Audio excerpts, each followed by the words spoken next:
देखिए दोस्तों, एक तो आज के दिन को हमारे देश में टीचर्स डे के रूप में मनाया जाता है, यानी शिक्षक दिवस। वैसे तो दुनिया भर में 5 अक्टूबर को मनाते हैं ये टीचर्स डे, लेकिन भारत में 5 सितंबर को ही मनाया जाता है। और इसके पीछे वजह क्या है, तो आज ही के दिन डॉक्टर सर्वपल्ली राधाकृष्णन का जन्म हुआ था, जो कि भारत के दूसरे राष्ट्रपति भी रहे। और ये महान दार्शनिक, महान शिक्षाविद और शिक्षक भी थे। उनके छात्र उनसे बहुत प्यार करते थे, तो हर साल उनके जन्म दिवस के रूप में ये शिक्षक दिवस के रूप में मनाते हैं, है ना। और वहीं दोस्तों, आज देश के कई राज्यों में कई जगहों पर बैंक वगैरह भी बंद रहेंगे। मिलाद उन नबी पर्व के चलते देश भर में कई जगहों पर बैंक हॉलिडे रहने वाला है। कुछ राज्यों में तो सरकार ने सार्वजनिक अवकाश भी घोषित किया है, जैसे छत्तीसगढ़ सरकार ने बड़ा फैसला लेते हुए आज 5 सितंबर को ये सार्वजनिक छुट्टी घोषित की है, ईद मिलाद उन नबी के मौके पर, है ना। चलिए आगे बढ़ते हैं अपन खबरों में। देखिए खबर, प्रधानमंत्री नरेंद्र मोदी बोले कि कांग्रेस बच्चों की टॉफी पर भी टैक्स लेती थी। लोगों के घर का बजट बिगड़ा था, लेकिन दिवाली और छठ पूजा से पहले सरकार ने आम आदमी के लिए खुशियां डबल की। दरअसल पीएम मोदी ने देश में हुए जीएसटी सुधार के मुद्दे पर बात करते हुए कहा, जो अभी एक दिन पहले आपको पता होगा जीएसटी काउंसिल ने फैसला लिया, 22 सितंबर से हमारे देश में जीएसटी की नई दरें लागू होगी, जिसके तहत अब देश में 2 ही मुख्य जीएसटी टैक्स स्लैब होंगे, 5 और 18%, है ना। तो इससे आम आदमी के लिए काम की काफी चीजें सस्ती होगी। तो ये नए जीएसटी रिफॉर्म सिस्टम पर उद्योग जगत ने भी कहा कि उपभोक्ताओं और कारोबारियों दोनों को फायदा होगा। नए जीएसटी सुधार से आम आदमी के हाथ में पैसा बचेगा, देश की इकोनॉमी को भी बूस्ट मिलेगा। इंडस्ट्री बॉडी की तरफ से भी ये बात कही गई। और जीएसटी के सुधार को FICCI फिक्की ने भी सराहा, बताया कि टैक्स स्लैब में कमी से देश की अर्थव्यवस्था, इकोनॉमी को बढ़ावा मिलेगा। ICAI का भी कहना है कि नए जीएसटी सुधारों से न सिर्फ आम आदमी को फायदा होगा, बल्कि कारोबार करना भी आसान होगा, कारोबारियों व्यापारियों को भी बेनिफिट होगा। और इस जीएसटी कटौती से रिपोर्ट सामने आ रही है कि हमारे देश की जीडीपी में 0.16% की बढ़ोतरी होगी और महंगाई में 0.60% तक की कमी आने का अनुमान है। तो इस महीने सितंबर के अंतिम सप्ताह तक ये लागू हो जाएगा और इसका असर अक्टूबर, नवंबर, दिसंबर वाली तिमाही में दिखने लगेगा। और सरकार ये जीएसटी के लाभ को आम उपभोक्ताओं तक पहुंचाने पर भी सख्ती बरतेगी। भारतीय मजदूर संघ और स्वदेशी जागरण मंच ने भी सरकार की जीएसटी दरों में इस बदलाव को सराहते हुए कहा कि लोगों का बोझ घटेगा। और वहीं कांग्रेस के वरिष्ठ नेता और पूर्व वित्त मंत्री पी चिदम्बरम ने भी सरकार के इन जीएसटी सुधारों को सराहा। उन्होंने कहा कि गवर्नमेंट को गलती सुधारने में 8 साल लगे। जीएसटी कटौती से देश का प्रत्येक नागरिक सशक्त होगा। आम लोगों ने भी पीएम मोदी को धन्यवाद कहा। तो ये तो कुछ सरकार के जीएसटी बदलावों पर रिव्यूज और सर्वे रिपोर्ट सामने आ रही है। तो इसी मुद्दे पर बात करते हुए पीएम मोदी ने कांग्रेस पर भी तंज कसा। और भी आम आदमी को क्या क्या बेनिफिट होंगे, तो देखिए आप, सीमेंट और स्टील वगैरह पर जीएसटी दर में कटौती से रियल एस्टेट मार्केट को भी बढ़ावा मिलेगा। आम आदमी के लिए घर बनाना, भवन निर्माण कराना भी सस्ता होगा। जीएसटी का एक और बड़ा फायदा होगा, 7,500 रुपए तक के होटल के कमरे भी सस्ते होंगे। तो इससे हमारे देश में पर्यटन, टूरिज्म को भी बढ़ावा मिलेगा। और भी जीएसटी रिफॉर्म से कुल मिलाकर उपभोक्ता मांग बढ़ेगी, तो कारोबारियों को भी नई रफ्तार मिलेगी। समझ रहे हो। ऑटो इंडस्ट्री में भी फायदा होगा, क्योंकि मर्सिडीज, BMW जैसी गाड़ियां तो टैक्स बढ़ने के बाद भी सस्ती होगी। लग्जरी कारों पर 40% जीएसटी लगेगा, लेकिन सरकार सेस खत्म कर चुकी है। तो और बाकी छोटी कारें तो करीब 60,000 रुपए तक सस्ती हो जाएगी, क्योंकि उन पर तो सरकार ने जीएसटी टैक्स और घटा दिया उल्टा। जो पहले 28% की दर से जीएसटी लगता था, अब नई जीएसटी दर 18% ही होगी, छोटी कार और बाइक वगैरह पर। बाकी अलग अलग सीसी तक की इंजन की गाड़ियां अब सस्ती होगी, जिसकी डिटेल जानकारी आप देख सकते हैं। तो ऑटो इंडस्ट्री पर भी रिपोर्ट सामने आ रही है कि जीएसटी सुधारों से वाहनों की कीमतों में तकरीबन 8.5% तक की गिरावट आ सकती है। ऐसा वित्त मंत्री निर्मला सीतारमण ने खुद ये जीएसटी के फैसलों को बताते हुए कहा कि अब 2 स्लैब होंगे, 5%, 18%। 22 सितंबर से सिस्टम लागू होगा। और इसमें जैसे हेल्थ, लाइफ इंश्योरेंस वगैरह पर भी टैक्स हटा दिया गया है। रोटी, पराठा, दूध वगैरह इन सभी चीजों को टैक्स फ्री कर दिया है। और एक इसमें नया स्लैब जोड़ा गया 40% टैक्स का,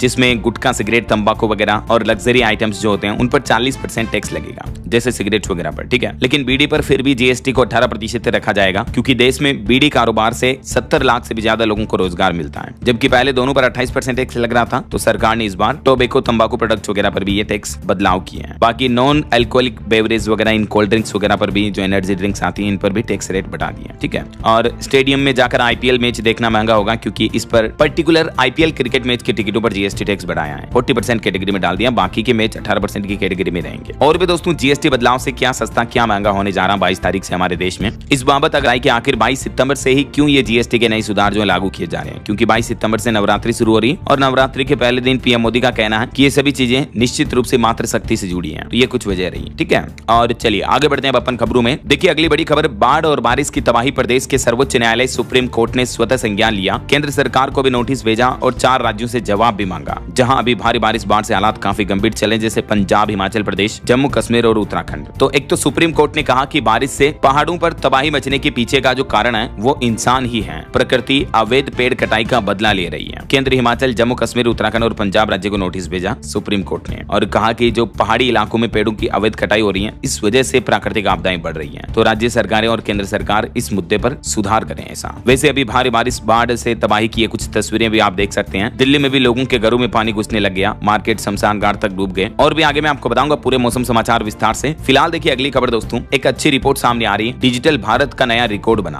अब हमारे देश में इंटरनेट यूजर्स की संख्या बढ़कर 100 करोड़ के पार पहुंच चुकी है। भारत के टेलीकॉम मंत्रालय की तरफ से ये आंकड़े जारी किए गए, देख सकते हैं आप। और वहीं दोस्तों, भारत में high speed satellite internet trial भी शुरू करेगी जल्द ही इलोन मस्क की स्टारलिंक कंपनी। दावा किया जा रहा है कि इलोन मस्क की कंपनी को टेलीकॉम डिपार्टमेंट से मंजूरी मिल चुकी है। ठीक है, चलिए अगली खबर देखिए। प्रधानमंत्री नरेंद्र मोदी की मां को गाली देने के विरोध में बीजेपी ने प्रदर्शन किया। राहुल गांधी और आरजेडी नेताओं के पुतले भी फूंके। बिहार, दिल्ली समेत कई जगहों पर ये विरोध प्रदर्शन देखने को मिले। कल तो इस मुद्दे को लेकर एनडीए ने बिहार भी बंद रखा। बिहार के 12 जिलों में हाईवे जाम किए गए। भागलपुर में भी पति पत्नी से एक बदसलूकी की घटना देखी गई। जहानाबाद में एक युवक को पीटा। तो ये कंट्रोवर्सी भरा माहौल अभी चल रहा है। पीएम मोदी की मां पर अभद्र टिप्पणी का विरोध देखने को मिल रहा है देश भर में कई जगहों पर। बथनाहा में भी एनडीए कार्यकर्ताओं ने चक्का जाम किया, दुकानें बंद की और कहा कि ये अपमान बिहार और देश नहीं सहेगा ऐसा। और वहीं इधर देखिए पश्चिम बंगाल विधानसभा में भी काफी हंगामा हुआ। भाजपा चीफ व्हिप को मार्शलों ने घसीट कर बाहर निकाला, बेहोश हो गए वो। 5 विधायक भी सस्पेंड किए गए। ममता बनर्जी ने सदन में मोदी चोर वोट चोर के नारे भी लगाए। और खबर आ रही दोस्तों की पीएम मोदी इसी महीने 13 सितंबर को मणिपुर राज्य का दौरा कर सकते हैं। इस दरमियान वो मिजोरम में एक रेल प्रोजेक्ट का इनॉग्रेशन भी करेंगे। चूरा चांदपुर इलाके को तो अभी नो ड्रोन जोन घोषित कर दिया है। और खबर है अगले महीने अक्टूबर के पहले सप्ताह में चुनाव का ऐलान भी हो सकता है। बिहार में दीपावली और छठ के बाद वोटिंग हो सकती है और 30 सितंबर को जारी होगी फाइनल वोटर लिस्ट भी। बिहार विधानसभा चुनाव की घोषणा को लेकर इलेक्शन कमीशन ये प्लान बना रहा। और वहीं देखिए केंद्रीय कृषि मंत्री शिवराज सिंह चौहान पंजाब में बाढ़ प्रभावित इलाकों का दौरा किए और इस दरमियान वो खुद भी कमर कमर तक भरे हुए पानी में उतरे, किसानों से अपनी फसलों का हाल जाना और बोले कि 2 केंद्रीय टीमें नुकसान का आकलन कर रही है। और वहीं देखिए हरियाणा के नूह जिले में केंद्रीय आईटी मंत्री अश्विनी वैष्णव ने भी एटीएल कंपनी का शुभारंभ किया। ये एक जापान की कंपनी है जो अपनी 3000 करोड़ की इकाई की स्थापना करने जा रही है और यहाँ लिथियम आयन बैटरी का निर्माण होगा, है ना। और खबर आ रही दोस्तों हरियाणा गुरुग्राम में भी मेट्रो विस्तार योजना का आज भूमि पूजन होगा। साइबर सिटी और उद्योग विहार से जुड़ेगा पुराना शहर। 28.5 किलोमीटर में 27 स्टेशन होंगे कुल। और पश्चिम बंगाल में देखिए शिक्षक भर्ती घोटाले पर अब सियासत गर्म आई। 72% दागी शिक्षक तृणमूल के करीबी पाए गए, बाकियों में भाजपा के करीबी ज्यादा है। तो ये रिपोर्ट सामने आने के बाद राजनीतिक हलचल काफी तेज हो गई। स्टूडेंट ने भी काफी विरोध किया, प्रोटेस्ट किया। और इधर महाराष्ट्र में मराठा आरक्षण पर भी टकराव देखा जा रहा। ओबीसी कुणबी सर्टिफिकेट देने के खिलाफ है। नेताओं ने सरकारी प्रस्ताव की प्रतियां भी फाड़ी। भले ही मनोज जरांगे ने सरकार के सहमति वाले प्रस्तावों के बाद अपना अनशन तोड़ दिया है, लेकिन अब ओबीसी संगठन ने भी आरक्षण और रिजर्वेशन को सरकार पर अन्याय करने का आरोप लगाते हुए नारेबाजी भी की है। और एक रिपोर्ट सामने आ रही दोस्तों एनआईआरएफ की रिपोर्ट में देखिए दिल्ली विश्वविद्यालय और जेएनयू की रैंकिंग सुधरी है। दुनिया के टॉप 20 कॉलेजों में आए दिल्ली के 10 कॉलेज। पीजीआई चंडीगढ़ 8वीं बार नंबर 2 पर रहा। एनआईआरएफ 2025 में एक बार फिर से देश का दूसरा सबसे सर्वश्रेष्ठ मेडिकल संस्थान घोषित किया गया। एनआईआरएफ यानी नेशनल इंस्टीट्यूट रैंकिंग फ्रेमवर्क की तरफ से ये इस साल 2025 की रिपोर्ट जारी की गई और इसमें डीयू का हिंदू कॉलेज बेस्ट कॉलेज बना। ओवरऑल कैटेगरी में आईआईटी मद्रास टॉप पर रहा। 17 कैटेगरीज की रैंकिंग रिलीज हुई। ये टेबल में देख सकते हैं आप लिस्ट भी। चलिए अगली खबर देखिए दोस्तों, भारत को आसियान के स्तर तक लाने चाहिए टैरिफ। प्रधानमंत्री की आर्थिक सलाहकार परिषद के सदस्य भी बोले कि जैसे अमेरिका वगैरह और दूसरे देश भारत पर जो भारी भरकम टैरिफ लगा रहे हैं, तो उनका कहना है कि भारत को भी मुंह तोड़ जवाब देना चाहिए ऐसा। वहीं एक श्रद्धांजलि, दुनिया के दिग्गज फैशन डिजाइनर और फाउंडर जियोर्जियो अरमानी का निधन हो गया। 2 अरब पाउंड से भी ज्यादा का इनका कारोबार है। ये एक काफी बड़ा इंटरनेशनल ब्रांड है ना। चलिए खबर देखिए, सेमिकॉन इंडिया में हुए समझौते देश की सेमीकंडक्टर यात्रा आगे बढ़ाएंगे।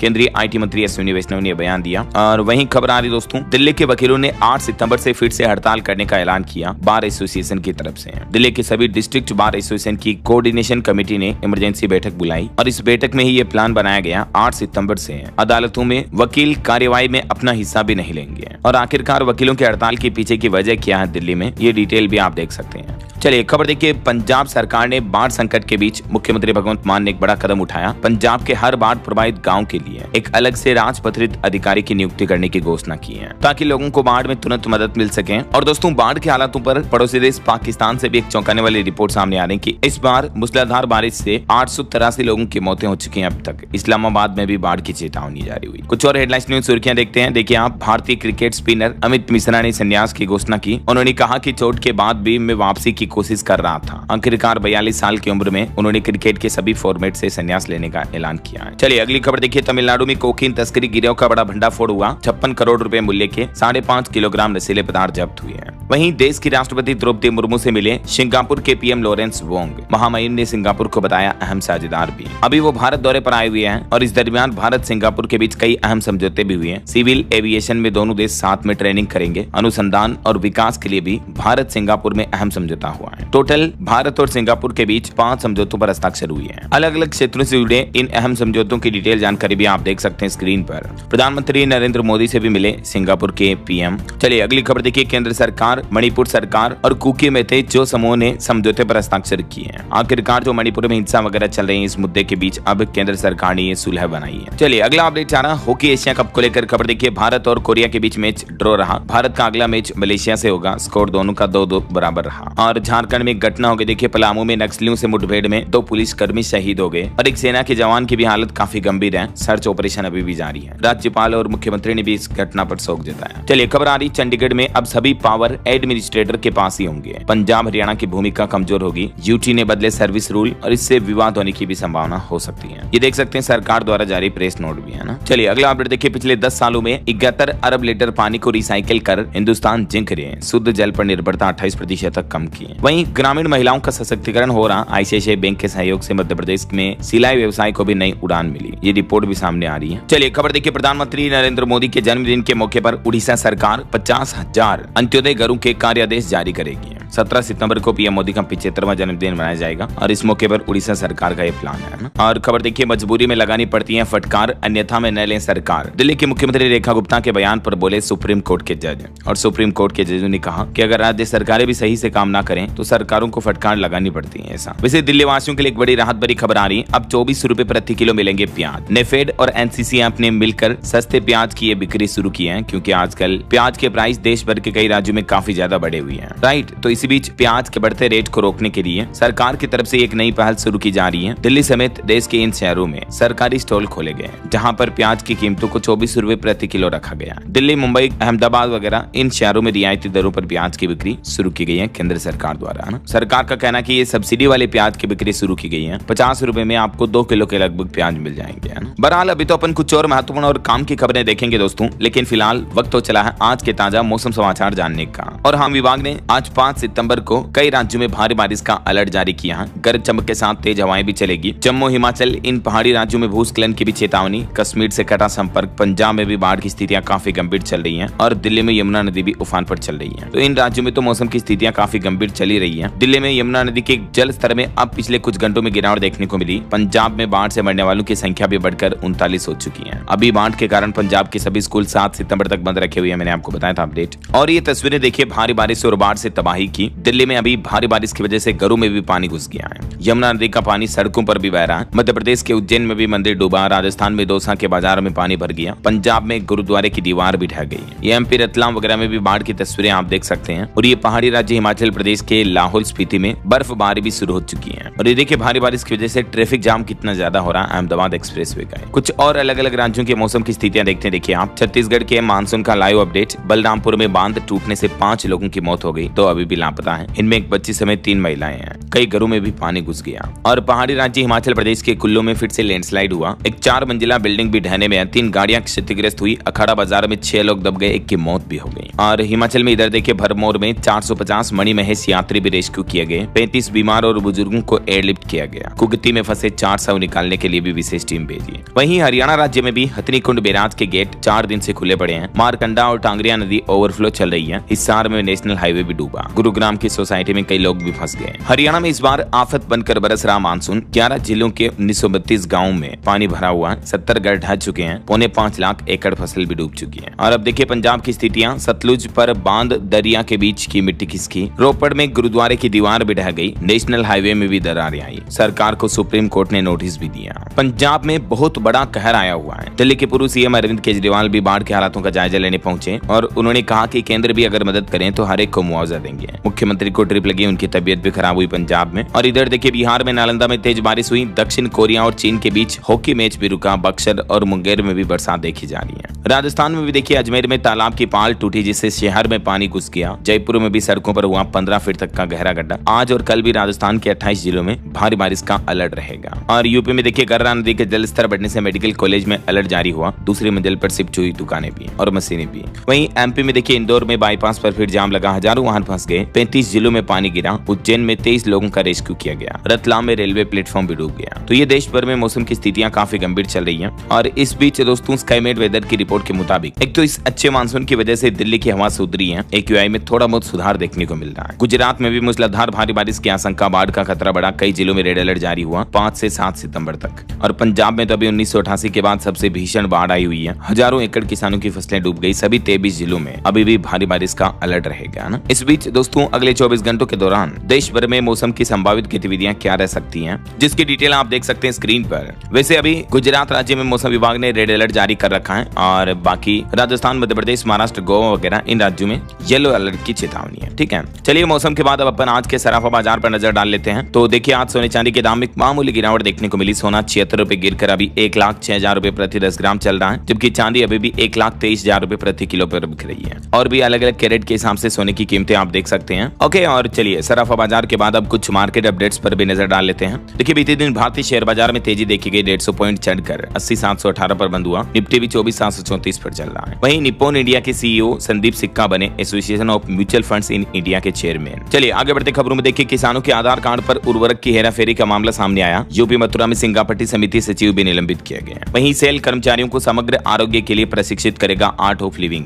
और देश के वाणिज्य मंत्री पीयूष गोयल ने कहा कि भारत अमेरिका व्यापार मसले को सुलझाने के लिए जारी रखेंगे बातचीत, आपसी रिश्ते सबसे महत्वपूर्ण हैं। और वहीं अमेरिका के भारी भरकम टैरिफ मामले पर रूस के राष्ट्रपति व्लादिमीर पुतिन भी बोले कि ट्रंप भारत और चीन को धमकाना बंद करें, दोनों देशों को टैरिफ से नहीं डरा सकते हैं, अगर वे झुके तो उनकी राजनीति खत्म हो जाएगी। कुछ तो आखिर बड़ा होने वाला है। डोनाल्ड ट्रंप ने इस बात की ओर इशारा किया और उन्होंने खुद के लिए नोबेल पुरस्कार की भी अपनी चाहत बताई। वहीं एक अमेरिकी सांसद ने भी ये कहा कि ट्रंप के टैरिफ की वजह से भारत के साथ महत्वपूर्ण संबंधों के लिए खतरा पैदा हो रहा है। और बड़ी खबर देखिए दोस्तों, अमेरिका की साइबर सुरक्षा चूर चूर हुई। चीन के हैकर्स ने हर अमेरिकी का डेटा चुरा लिया, ट्रंप और वेंस भी नहीं बचे। एक चौंकाने वाली रिपोर्ट सामने आ रही कि चीन की एक हैकर ऑर्गेनाइजेशन ने सभी अमेरिकी नागरिकों का डेटा अपने पास चोरी कर लिया है। देखिए जरा। और इंटरनेशनल न्यूज से एक और बड़ी खबर देखिए, अफगानिस्तान में फिर से 5.5 की तीव्रता से भी ज्यादा का भूकंप आया, जम्मू कश्मीर में भी झटके लगे हैं। वहीं ट्रंप ने एक और घोषणा की, कहा कि गाजा पर कब्जा कर इमारतें बेचेंगे ट्रंप, दुबई जैसा बनाएंगे, फिलिस्तीनियों को गाजा छोड़ने के बदले 4 लाख रुपए और 4 साल का रेंट मिलेगा। और अमेरिका ने वेनेजुएला की एक नाव पर भी हमला कर दिया जिसमें 11 लोगों की मौत हो गई।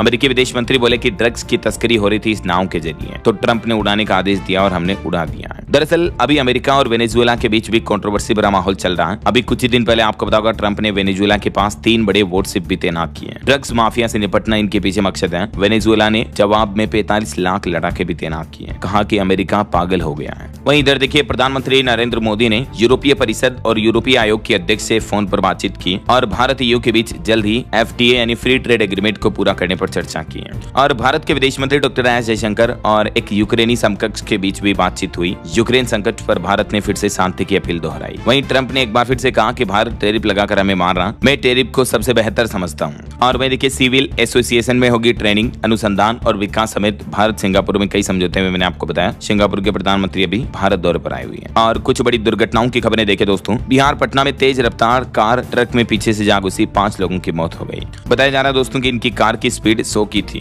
और पीछे से ट्रक में घुसी थी। 5 दोस्त बड़े गंभीर तरीके से मारे गए। और एक इंटरनेशनल हादसा देखिए, लिस्बन में फनीक्यूलर ट्रेन दुर्घटनाग्रस्त हुई जिसमें 17 लोगों की मौत हो गई। पुर्तगाल की राजधानी है लिस्बन। चलिए आगे बढ़ते हैं अपन खबरों में। देखिए आप, आधार ऑथेंटिकेशन में रिकॉर्ड बढ़ोतरी देखी गई। बीते महीने अगस्त में 221 करोड़ से भी ज्यादा लेन देन दर्ज हुए हैं। वहीं नीति आयोग ने शुरू किया जिला और ब्लॉक स्तर पर ब्रेन हेल्थ इनिशिएटिव। देश भर के अलग अलग 12 जिलों में इस कार्यक्रम का आयोजन हुआ है। प्रधानमंत्री नरेंद्र मोदी ने कहा कि किसी के दबाव में आए बगैर ऑनलाइन गेमिंग को विनियमित करने के लिए हम कानून लेकर आए हैं। और उत्तराखंड में देखिए दोस्तों, पुष्कर सिंह धामी सरकार ने भारी बारिश से हुए नुकसान की भरपाई के लिए 5,702 करोड़ रुपए की विशेष सहायता की मांग की है। वहीं खबर है, भारत के कप्तान हरमनप्रीत सिंह ने पूरे किए 250 अंतर्राष्ट्रीय मैच। और एशिया कप 2025 में भारत ने मलेशिया को 4-1 से हराया। हीरो मेंस एशिया कप 2025 में भी सुपर 4 मुकाबला 2-2 से ड्रॉ हुआ। मैंने आपको बताया था। वहीं खबर है राजस्थान जयपुर में 6 सितंबर को होगा Shri Parshuram Gyanpeeth centre for excellence and research का लोकार्पण। और खबर देखिए भारत पाकिस्तान सीमा पर लगी 110 किलोमीटर लंबी फेसिंग भी क्षतिग्रस्त हुई पंजाब में बाढ़ की वजह से। एक रिपोर्ट सामने आ रही, देश के 47% मंत्रियों के खिलाफ दर्ज है आपराधिक केस। ये एडीआर के डेटा भी आप देख सकते हैं। किस किस राजनीतिक पार्टी में सबसे ज्यादा दागी मंत्री हैं? भाजपा में ही है। और खबर देखिए यूपी में अरसे बाद पंचायत चुनाव में पूरे दमखम से उतरेगी बसपा, गाँव में फिर से जनाधार पाने की कोशिश कर रही है। और केंद्र सरकार ने अधिसूचित किए एकीकृत पेंशन योजना के नियम, जल्द ही रिटायरमेंट होने का विकल्प और आसान किया जाएगा। यूपीएस योजना में सरकार की तरफ से ये कुछ अहम बदलाव किए गए हैं, ठीक है ना। और इससे जुड़े नए नियम भी अधिसूचित कर दिए हैं। तो अब इसमें क्या क्या प्रावधान होगा कुल, जिसकी डिटेल जानकारी आप देख सकते हैं स्क्रीन पर। 20 साल की सेवा होने के बाद रिटायरमेंट भी ले सकेंगे कर्मचारी वगैरह, और तब भी उनको पेंशन वगैरह इन योजनाओं का लाभ मिलेगा। वहीं खबर आ रही, राम मंदिर की सुरक्षा बढ़ाई जाएगी। ऑपरेशन सिंदूर के जैसे ही होगा सुरक्षा घेरा, drone surveillance, 3 layer security system और भी मजबूत होगा। और महाराष्ट्र सरकार ने आज 5 सितंबर की छुट्टी को भी रद्द कर दिया है। अब 5 के बजाय 8 सितंबर को रहेगा सार्वजनिक अवकाश। वहीं देखिए अमेरिकी टैरिफ के बीच भी एक रिपोर्ट आ रही कि भारत में बिजनेस का जोश काफी हाई है। बीते महीने अगस्त में 20,000 से भी ज्यादा नई कंपनियां रजिस्टर हुई भारत में। और एक रिपोर्ट में बताया जा रहा है कि भारत में जरूरी वस्तुओं के दाम, जो खुदरा दाम रिटेल प्राइस है, वो अमेरिका से भी कम है। थोक भाव में वैश्विक स्तर पर 50% तक ज्यादा है। और एनएसओ की एक रिपोर्ट देखिए, असंगठित क्षेत्र में हमारे देश में श्रमिकों की संख्या में 28 लाख तक की गिरावट हुई। विनिर्माण क्षेत्र में भी रोजगार घटा है। एफडीआई पर रिपोर्ट आ रही कि 15% की बढ़ोतरी हुई। पहली तिमाही में 18 अरब डॉलर का आंकड़ा पार कर गया एफडीआई निवेश। और खबर देखिए इंटरपोल ने दुबई में बैठे भारतीय ड्रग तस्कर के खिलाफ जारी किया पहला सिल्वर नोटिस, एनसीबी ने जानकारी दी। और बॉम्बे हाईकोर्ट का एक महत्वपूर्ण फैसला देखिए, प्राकृतिक जल स्रोतों में इको फ्रेंडली गणेश प्रतिमाओं के विसर्जन पर प्रतिबंध रहेगा। और ईडी की एक बड़ी कार्रवाई देखिए, 8 बैंकों के साथ 637 करोड़ की धोखाधड़ी दर्ज की। फर्जी कंपनियों, डमी निदेशकों और दलालों की मिलीभगत से घोटाला चल रहा था। और बॉम्बे हाईकोर्ट ने एक महत्वपूर्ण फैसला सुनाते हुए कहा कि दाभोलकर के बेटे पत्रकारों के खिलाफ मानहानि का केस कोल्हापुर होगा ट्रांसफर। वहीं मद्रास हाईकोर्ट ने भी निचली अदालत का फैसला पलटा। एआईएडीएमके के पलानीस्वामी को बड़ी राहत मिली है। पुलिस थानों में सीसीटीवी की कमी पर भी रिपोर्ट सामने आई। उसके बाद सुप्रीम कोर्ट सख्त हुआ। कश्मीरी अलगाववादी नेता की याचिका पर एनआईए को नोटिस भी जारी हुआ। और खबर है दक्षिण एशिया की गणित विरासत पर सम्मेलन होगा। पीएम मोदी के एससीओ वाले विजन पर आधारित है। विदेश मंत्री एस जयशंकर इसका उद्घाटन करेंगे। दिल्ली में एचएम का राष्ट्रीय अधिवेशन भी हुआ, जिसमें 10 अहम प्रस्ताव पारित हुए। पीएम मोदी की मां को अपशब्द बोलने के मामले पर भी चर्चा हुई है। वहीं महाराष्ट्र में देखिए अब प्राइवेट सेक्टर में 10 घंटे की ड्यूटी कर सकेंगे। कंपनियों को कर्मचारियों के लिए 10 घंटे तक नियुक्त रखने का अधिकार होगा। ड्यूटी टाइम जो पहले 9 घंटे था, महाराष्ट्र सरकार ने बढ़ाकर 10 घंटे कर दिया। और देखिए भारत में बनेगी secure chip. L and T, IIT Gandhinagar और सीडेक के बीच एक अहम समझौता हुआ सेमिकॉन इंडिया समिट में। और वहीं देखिए पर्यावरण के नियमों में सुधार होगा। पारदर्शिता व जवाबदेही तय करने में मिलेगी मदद। नए ऑडिट नियम 2025 भी लागू कर दिए केंद्र सरकार ने, देख सकते हैं आप डिटेल। और आपकी हेल्थ को लेकर एक चौंकाने वाली रिपोर्ट सामने आ रही कि दुनिया में हर 7 में से एक व्यक्ति मानसिक बीमारियों से जूझ रहा है। और युवाओं में खुद की जान, खुद को नुकसान पहुंचाने के मामले भी यही वजह है कि ऐसे बढ़ रहे हैं। खुद डब्ल्यूएचओ की तरफ से ये डेटा जारी किए गए रिपोर्ट्स आप देख सकते हैं। एक और चिंताजनक रिपोर्ट आ रही कि गाँव में आजकल लोगों को कैंसर का खतरा बढ़ रहा है। हर 1 लाख पर 93 पुरुष और 84 महिलाएं पीड़ित हैं। ग्रामीण भारत के इलाकों में कैंसर के मामलों में भारी बढ़ोतरी देखी गई है। 2012 से 2019 तक के बीच के डेटा भी आप देख सकते हैं। वहीं देश की राजधानी दिल्ली में कई बड़े बदलावों को हरी झंडी मिली। अब अपने इंजीनियर बनाएंगे विकसित राजधानी। रेखा गुप्ता सरकार के प्लान देख सकते हैं आप। और पश्चिम बंगाल में एक भाजपा कार्यकर्ता की मौत के मामले पर हाईकोर्ट ने निर्देश दिया। अब 17 लोगों के कॉल रिकॉर्डिंग की होगी जांच। बिहार में देखिए 60 दिन में 1 करोड़ लोगों ने बनवाए अपने मूल निवास सर्टिफिकेट। वोटर लिस्ट में नाम कटने का डर है इन लोगों को। और महाराष्ट्र में ओबीसी के सामाजिक, आर्थिक और शैक्षिक कल्याण के लिए 9 सदस्यीय समिति भी गठित की गई। मुख्यमंत्री देवेंद्र फडणवीस सरकार ने फैसला लिया। पश्चिम बंगाल शिक्षक भर्ती घोटाला केस में पूर्व मंत्री को जमानत मिली, हालांकि फिलहाल रिहाई नहीं होगी। और बाढ़ प्रभावित राज्यों के लिए विशेष राहत पैकेज का ऐलान करे सरकार, राहुल गांधी ने भी पीएम मोदी से अपील की है। वहीं उत्तर प्रदेश में लखनऊ में देखिए एकेटीयू लाइब्रेरी से अब किताबों की तरह लैपटॉप भी ले सकेंगे स्टूडेंट। ये नई सुविधा मिलेगी। और देखिए ईडी ने क्रिकेटर शिखर धवन से 8 घंटे तक पूछताछ की है। एक सट्टेबाजी मोबाइल ऐप के प्रमोशन का मामला है। रैना और युवराज से भी पूछताछ हो चुकी है। और देखिए एक अध्ययन में सामने आया जम्मू कश्मीर का सच। 4 जिलों में स्थानीय लोगों से भी ज्यादा तो आतंकवादियों के अड्डे बने हुए हैं। जम्मू कश्मीर की घाटी के आसपास के इलाकों पर ये चौंकाने वाली रिपोर्ट सामने आ रही, देख सकते हैं आप। वहीं हिमाचल प्रदेश में एक प्राचार्य, 5 सहायकों और सह आचार्यों को मिलेगा शिक्षक पुरस्कार। शिक्षा विभाग ने लिस्ट जारी की। आज 5 सितंबर को शिक्षक दिवस के मौके पर ये सम्मानित किया जाएगा ना। और खबर देखिए औद्योगिक माहौल सुधारने के लिए दिल्ली सरकार ने एक नई पहल की है। अब उद्यमियों यानी कारोबारियों को ये अधिकार मिलेगा। दरअसल उद्योगों को एमसीडी और पुलिस लाइसेंस से मुक्ति मिलेगी, दिल्ली सरकार का प्लान है। और देखिए वर्षों से फसलों के नुकसान पर किसानों को 17,000 प्रति हेक्टेयर का मुआवजा देने की तैयारी की जा रही। कृषि विभाग तैयार कर कर रहा जिलावार अंतिम रिपोर्ट भी है झारखंड में। और उत्तर प्रदेश में देखिए छूटे छात्रों की छात्रवृत्ति और शुल्क प्रतिपूर्ति के लिए सरकार देगी 300 करोड़ रुपए। फिर से छात्रवृत्ति का यूपी स्कॉलरशिप का पोर्टल खुलने जा रहा, तो जो स्टूडेंट अभी तक आवेदन नहीं कर पाए वो कर पाएंगे। और सीएम योगी ने फरियाद सुन अधिकारियों को निर्देश दिए। जनता दर्शन के आयोजन में गोरखपुर में बोले कि हर पात्र को दिलाएं कल्याणकारी योजनाओं का लाभ। वहीं देखिए उत्तराखंड में देश की सबसे बड़ी रोपवे परियोजना की दिशा में ऐतिहासिक पहल है। इससे भी राज्य में धार्मिक पर्यटन को बढ़ावा मिलेगा। और एक दुख भरी खबर देखिए, उड़ीसा के मशहूर संगीत निर्देशक अभिजीत मजूमदार अभी कोमा में है, ईश्वर जल्द उनको स्वस्थ करें। वहीं झारखंड में कर्मा पर्व पर मैया सम्मान योजना की 13वीं किस्त जारी हुई है। और उत्तर प्रदेश बनेगा भारत का डीप टेक हब। योगी सरकार और आईआईटी कानपुर मिलकर ये बड़ी पहल करने जा रहे हैं, दोनों के बीच साझेदारी हुई है। वहीं उत्तराखंड के नैनीताल हाईकोर्ट ने एक लड़का लड़की के बीच संबंधों पर महत्वपूर्ण फैसला सुनाया और कहा कि सहमति से बने संबंधों को दुष्कर्म नहीं माना जा सकता है। कई बार लड़कियां पहले सहमति से संबंध बना लेती, फिर अपने आप पर दुष्कर्म का जो आरोप लगाती, तो ऐसे एक केस की सुनवाई करते हुए उत्तराखंड हाईकोर्ट की तरफ से महत्वपूर्ण फैसला सुनाया है ना। और देखिए गुजरात बनेगा $3.5 ट्रिलियन की इकोनॉमी का ग्रोथ इंजन, मुख्यमंत्री भूपेंद्र पटेल ने घोषणा की। चलिए अगली बड़ी खबर देखिए दोस्तों, भारत के पड़ोसी देश नेपाल में फेसबुक, ट्विटर समेत 26 तरह के सोशल मीडिया प्लेटफॉर्म पर बैन लगा दिया है। यूट्यूब और व्हाट्सएप पर भी प्रतिबंध लगा। ये फैसला सोशल मीडिया कंपनियों के पंजीकरण में दिलचस्पी न दिखाने के बाद लिया गया है। सरकार ने इतने ऐप्स वगैरह पर प्रतिबंध लगा दिया है। और वहीं देखिए हिमाचल में आपदा के बीच महंगाई की मार, 19 लाख राशन कार्ड धारकों को 6 से 18 रुपए महंगी मिलेगी 3 दालें। हिमाचल सरकार ने फैसला लिया। और खबर आ रही उत्तराखंड में इन प्राइवेट स्कूलों पर भी कार्रवाई होगी जो स्कूल बच्चों को भारी भरकम बस्ते दिलाते हैं, मतलब किताबें वगैरह ज्यादा रखते हैं। बच्चों का वजन अगर मानकों से ज्यादा हुआ तो ऐसे स्कूलों पर कार्रवाई की जाएगी सीधी। शिक्षा विभाग की तरफ से ये सख्त चेतावनी दी गई। अलग अलग कक्षावार बच्चों के बस्ते का वजन कितना हो सकता है मैक्सिमम, इसकी डिटेल भी आप देख सकते हैं जानकारी। और खबर है श्री भूपेंद्र गुप्ता ने संभाला एनएचपीसी के अध्यक्ष एवं प्रबंध निदेशक का कार्यभार। वहीं राजस्थान में पेपर लीक के आरोपों पर एसआई भर्ती परीक्षा रद्द होने के बाद आरपीएससी सदस्य ने भी इस्तीफा दिया। और दशहरे से पहले उत्तराखंड सरकार ने अपने सरकारी कर्मचारियों का महंगाई भत्ता वगैरह भी बढ़ाया, मैंने आपको बता दिया। चलिए अगला अपडेट देखिए, बिहार में त्योहारी सीजन पर माहौल खराब करने वालों पर होगी कड़ी कार्रवाई। 8000 अतिरिक्त पुलिस बल भी तैनात किए गए। वहीं बिहार छपरा में मुख्यमंत्री नीतीश कुमार ने 1203 करोड़ रुपए की परियोजनाओं का शिलान्यास किया। राजस्थान में देखिए किसानों के सशक्तिकरण पर मुख्यमंत्री भजनलाल शर्मा ने जोर दिया। बजट घोषणाओं का समयबद्ध क्रियान्वयन सुनिश्चित करने के निर्देश दिए। वहीं राजस्थान के मंत्री अभी 2 दिन प्रभार वाले जिलों में दौरा करेंगे। भारी बारिश से हुए नुकसान पर जानकारी जुटाने के निर्देश दिए सीएम ने। और खबर आ रही है राजस्थान में कोचिंग संस्थान अब नहीं कर पाएंगे मनमानी, छात्रों पर नहीं डाल पाएंगे दबाव वरना कार्रवाई होगी। कोचिंग संस्थानों को लेकर भी ये गाइडलाइन जारी हुई है। और एलआईसी बीमा पॉलिसी वगैरह लेने वालों को भी अब बड़ा फायदा होगा, 3600 रुपए तक की बचत होगी। क्योंकि बीते दिन सरकार ने जो जीएसटी पर फैसला लिया, पहले इंश्योरेंस पॉलिसी पर जो 18% जीएसटी लगता था उसको बिल्कुल 0 कर दिया है ना। तो अब सभी तरह की बीमा कंपनियों की पॉलिसियां लेना जो है सस्ता होगा, ना सिर्फ एलआईसी की है ना। और खबर देखिए, बीजेपी राष्ट्रीय अध्यक्ष चुनाव से पहले राजस्थान में संघ ने एक बड़ी बैठक भी की। राजस्थान विधानसभा में आज 3 बिल पास होंगे। फसल मुआवजे को लेकर कांग्रेसियों ने प्रदर्शन भी किया। ओके, और एजुकेशन पर कुछ अपडेट देखिए दोस्तों, पीईटी के लिए योगी सरकार ने कसी कमर, 11000 बसें एक्स्ट्रा चलेगी पीईटी एग्जाम देने वाले स्टूडेंट्स की सहायता के लिए। और यूपी में 1307 स्टाफ नर्सों को भी मिलेंगे अपॉइंटमेंट लेटर। और 30 त्योहारों पर खबर आ रही है दोस्तों, अब आगे आने वाले 3 दिनों में 3 बड़े पर्व व्रत वगैरह आएंगे। 6 सितंबर को अनंत चतुर्दशी है, 7 को भाद्रपद पूर्णिमा पर चंद्र ग्रहण भी लगेगा, 8 को पितृपक्ष की प्रतिपदा रहेगी, है ना। ओके, और चलिए